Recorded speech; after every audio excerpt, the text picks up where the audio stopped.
Well, welcome to the morning pod speech. You're with Michael Crosby. I'm running for president. I've been running for president for, on and off several times over the years. I was the first declared candidate for this sequence. First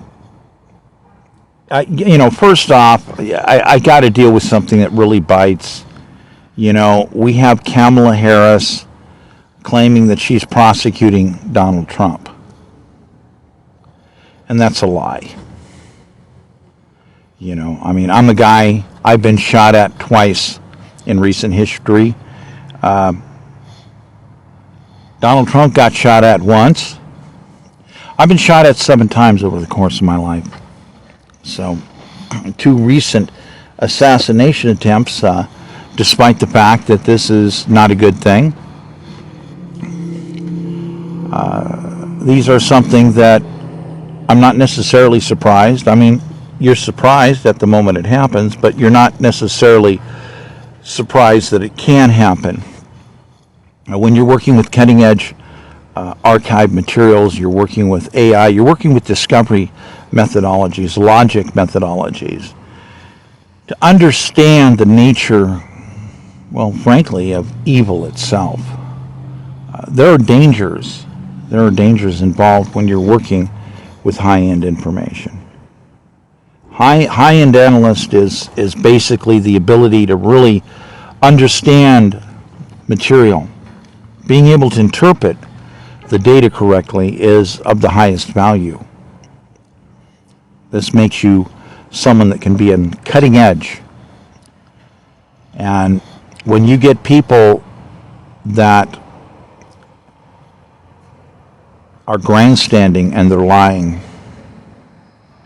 and we have a situation where the Democratic Party owes me an apology. They owe the voters of the entire country an apology. For somebody to run around and blatantly lie to voters, blatantly lie to the public, blatantly lie to people who are members of clergy, of churches. This is inexcusable for her to go around perpetuating that somehow she is prosecuting Donald Trump when I have people shooting at me. When the truth of the matter is, when I was fighting and protecting archival interest, way back when she was AG, and I was an announced candidate running for the presidency, she was taking money from Donald Trump. He found records where she did it at least twice, 2 different occasions. This is the truth. 2 different occasions she's taken money from Trump. That's the truth. This money, apparently, that Donald Trump would keep running into in these different times, apparently, according to government agents and researchers, is Russian-sourced money. So the truth would be that she accepted Russian-sourced money. This would be the truth. The truth. The truth is that I've been shot at twice. The truth is that 18 mobile broadcast RV archive vehicles have been horribly damaged or stolen, lost, burglarized repeatedly. The complexities of having to basically drive around and keep secure situations when you're under attack. You're under attack by people of California. You're under attack by government employees, and the AG is in dereliction of duty, of doing their job, dereliction of duty. When they say that the policy is, that their policy is to only protect people who are government employees, not investigate them. That protecting a government employee that could be a Russian spy or other is more important than disclosure to the voters, It's more important than investigating and protecting the process of elections, and it's more important than investigating and protecting a candidate running for office. This policy goes on and on and on. So the truth of this policy is Kamala Harris has disenfranchised the voters of California and the United States. She has repeatedly grandstanded falsely, and she is a liar. She is diabolically opposed to the Constitution of the United States because she will not protect the process of elections. As I am somebody who has had thousands of acts of violence focused against me, because I'm somebody trying to protect the process of elections, trying to protect national security, trying to protect our economic security, trying to reinvent what needs to be done, stay on the cutting edge of what can be done. My research is effectively massive. But Kamala Harris's view is not to protect archives, not to protect the process of elections, not to protect candidates. When candidates come in and say, look, here's the evidence, we need these people prosecuted, they say no. It's a criminal matter. These people have attacked a candidate. They've attacked an archiver. And they say no. It's very important for the American people to understand how these situations begin, evolve, and spin sometimes out of control. And what the Constitution, it is crucially important for people to understand what the Constitution and articles say about these type of items. Attacks upon museums, artifacts, archives.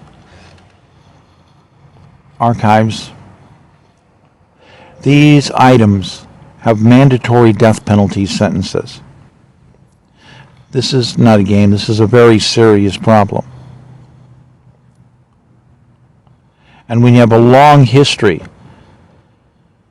of people like Ms. Harris, of what she's been doing, her mass dereliction of duty, and people are only looking at flowery paperwork that's been invented as though they are stuck in somebody's self-generated resume, and they haven't actually checked the other records.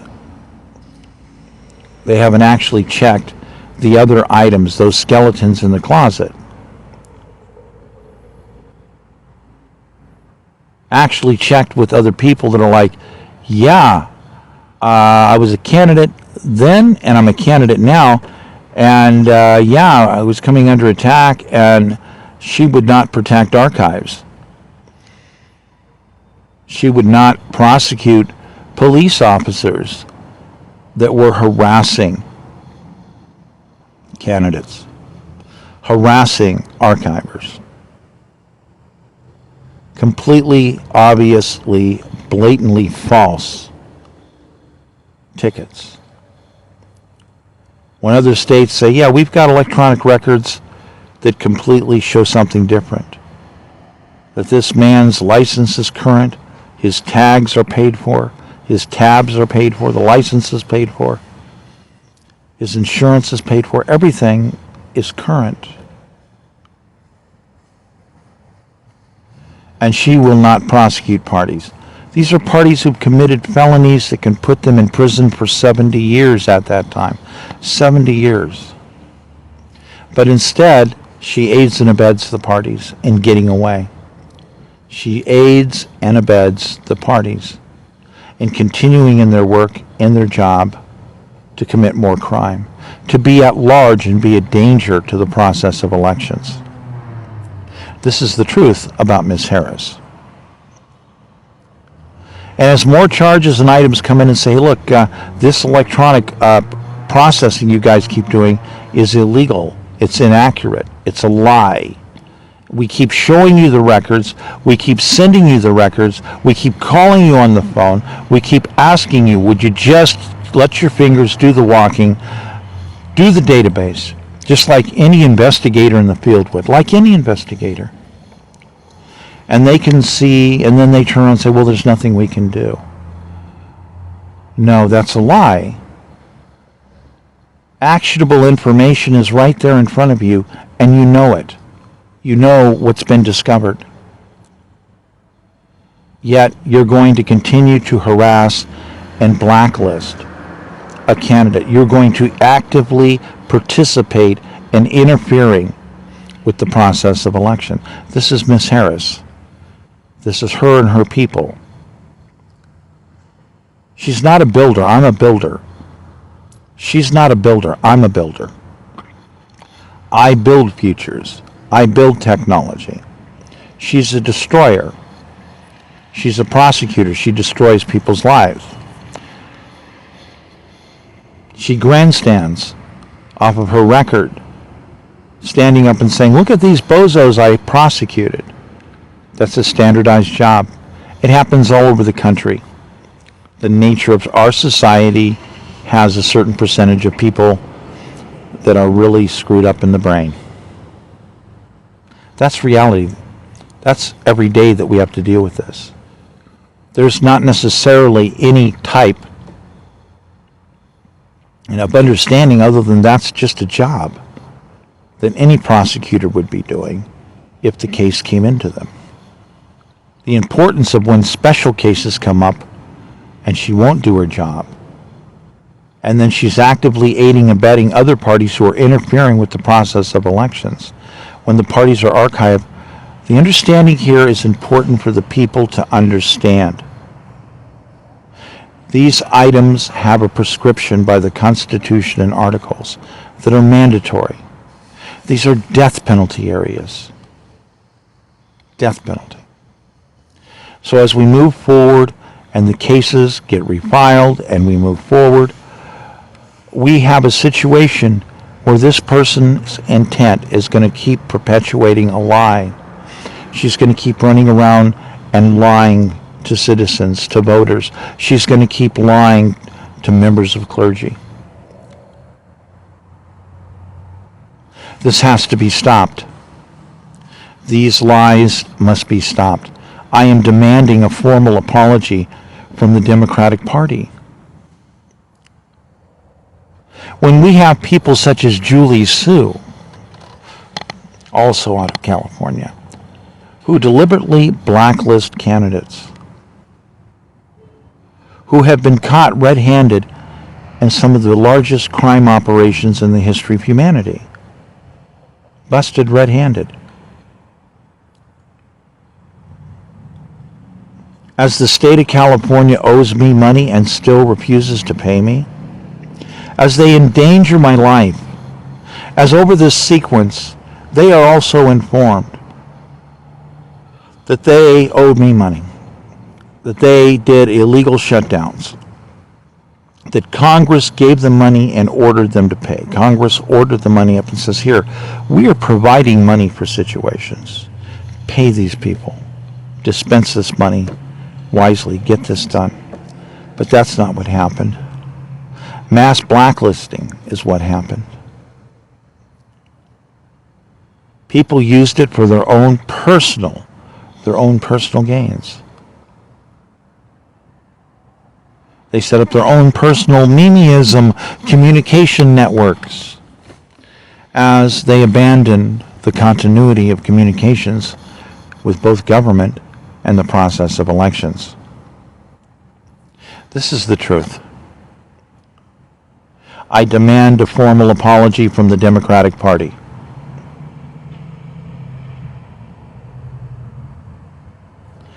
I demand that Democrats police these Democrats. This is a RICO situation.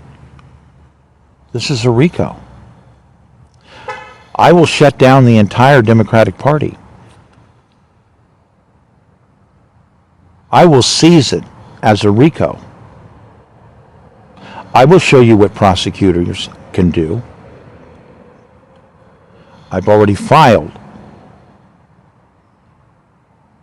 for presidential candidate panel rights. It seems few people understand these rights afforded to candidates. They don't seem to understand how they work. It's an incredible rarity to see this. But when parties continue to step forward with such gross falsities and attack other candidates, it's inexcusable. When we have the Secretary of State of California and their office repeatedly refuse to assist candidates that come under attack, again, this is archiving. It's the process of election. It's archivers. Again, the Constitution has strong prescriptions for these. These are death penalty areas. Death penalty. This is not a game. When the Secretary of State refuses to investigate information that is so basic, so obvious, that it's just a few minutes of phone calls. A few minutes of phone calls to their own department to verify key information. The Secretary of State could not cross-check its own office and verify that I was a reoccurring person out there doing petitions. So you could talk about the various areas that I was owed money, but I was definitely owed money for doing labor, for circulating petitions. It's the law in California. It's the law. So the Secretary of State of California ignored the law. She ignored blatant evidence put before her desk. Blatant evidence that clearly showed that Julie Sue was involved. Now we know the Senate and the Secret Service have investigated this. $31 billion. Fraud, boom, gone. Massive, massive. But the Secretary of State of California wouldn't pick up a departmental phone to check and understand that I was owed money. Would not take action and grant me access to the ballot. So the state of California owed me money, and I demanded that money. The state of California demanded my operations be shut down. And I says, you have to give me this money that you owe me so I can be on the ballot as a governor in the special election in California. This predates the current presidential election cycle. Dereliction of duty, at the very least. Simple phone call verification. Clear, intentional discrimination. I demand a full apology from the Democratic Party immediately. I demand them to apologize to each and every citizen of the state of California. I demand a formal apology from the California Democratic Party. The AG's office, current, in California has had many thousands of documents delivered to them, many pieces of evidence, and they have refused to conduct themselves and involve themselves in rational communications. Again, I demand a formal apology from the California Democratic Party effective immediately. I demand an apology from the Democratic Party of the United States.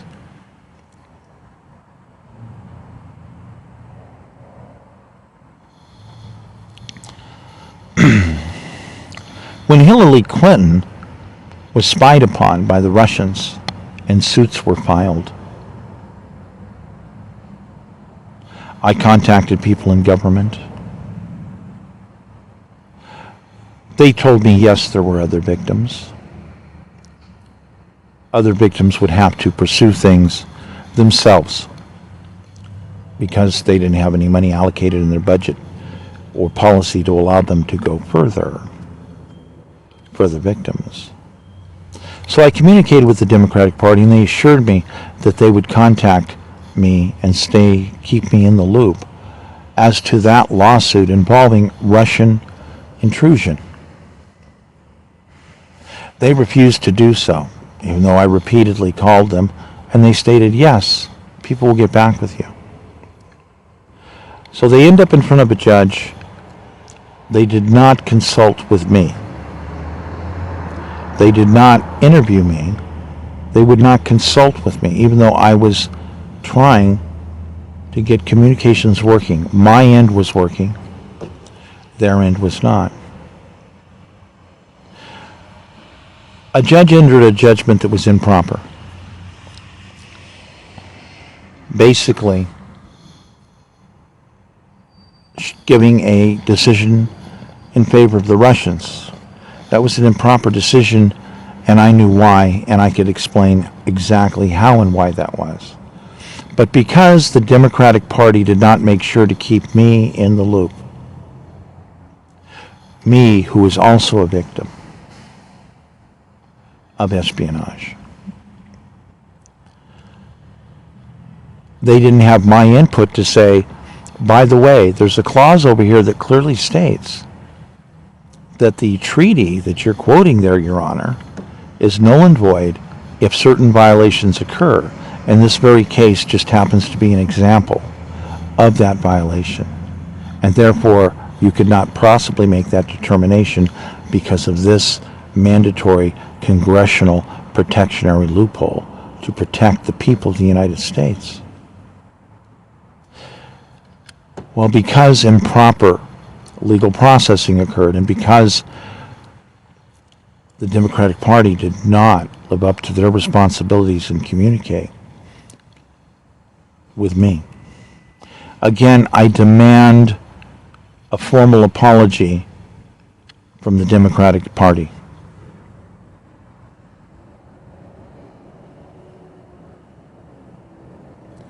On behalf of the people and the voters who want fairness in election, I demand that the Democratic Party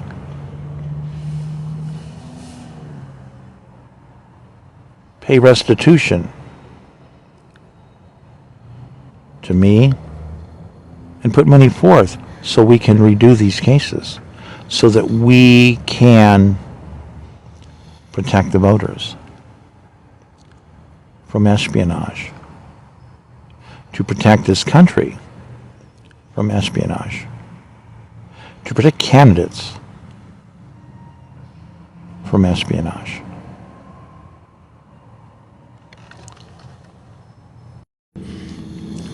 I also invite other Democrats to understand that there's obviously something here, and to sign complaint stating that they want their rights protected, to stand with me, to write a letter of their own, or merely endorse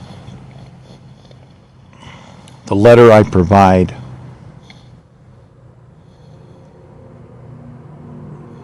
That clearly shows that it's obvious that there's something wrong with the Democratic Party. And this blatant evidence that's being showed in the video is irrefutable evidence of violence.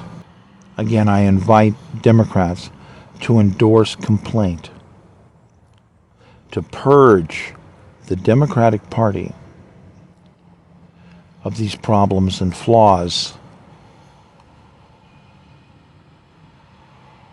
that seemingly are diabolically opposed to the Constitution of the United States. These various factors that are clearly violating the law and interfering with the process of elections. Now, as for Ms. Harris, I demand your immediate resignation. I demand a formal apology from you in writing. I demand that you apologize publicly to the American voters and to the voters of California. Perhaps you may have made an interesting prosecutor to actually prosecute convicted felon Trump. But we already have a line of people who are doing that, who have been dealing with the various problems and frictions of that entire type of situation. And as for myself, I definitely have names on the list of who I would choose to prosecute convicted felon Trump. Unfortunately, you're not top of the list. Jack Smith is top of my list, followed by Glenn Kirshner. He is on the top of my list. You are not. You refused to prosecute a bad cop. And now we have a domino effect with massive damage to an archive, massive damage to the process of elections, massive damage to national security, because with each and every day that goes by, there are 4 people in mass dereliction of duty. And with each moment that goes by, the materials that were stolen pertaining to national security are further and further away, yet they need to be retrieved. Yet you and other parties would like to play upstairs, downstairs insurance games, thinking it's just a cheat people because it's a liability, and you're going to cheat people in the interest of money. I don't think that you have what it takes. I don't think you could write a proper apology. I don't think that you could look at the policies that you've been part of and the policies that you've made and point out what's wrong with them constitutionally and retract away from those policies. Because this is not a game.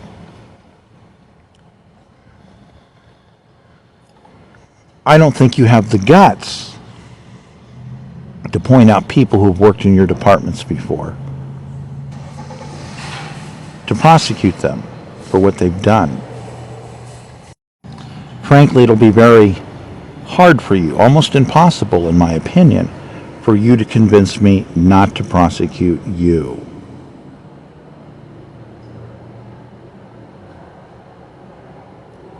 Because I feel your actions are shameful and that there is no excuse.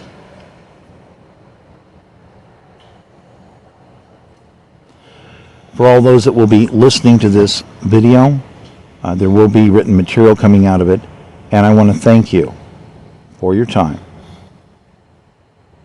My name is Michael Crosby, and yes, I am a candidate for POTUS 2024.